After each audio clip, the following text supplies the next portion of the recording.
ప్రపంచంలో అసాధ్యమైనది ఏదీ లేదు.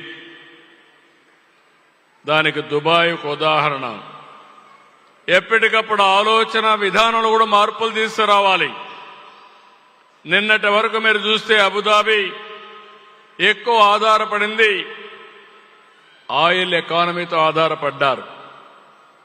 15 సంవత్సరాల్లో గేరు మార్చారు.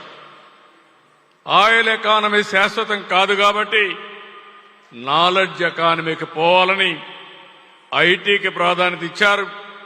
టూరిజానికి ప్రాధాన్యత ఇచ్చి మళ్లీ నూతనమైనటువంటి ఎకానమీకి ముందుకు పోయే పరిస్థితికి వచ్చారు.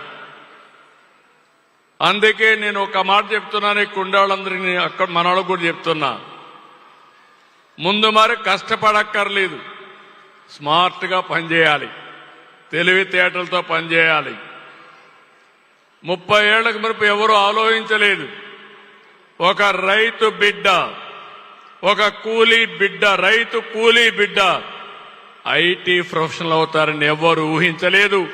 అది చేసి చూపించిన పార్టీ తెలుగుదేశం పార్టీ అని మరొకసారి విజ్ఞప్తి చేస్తున్నా.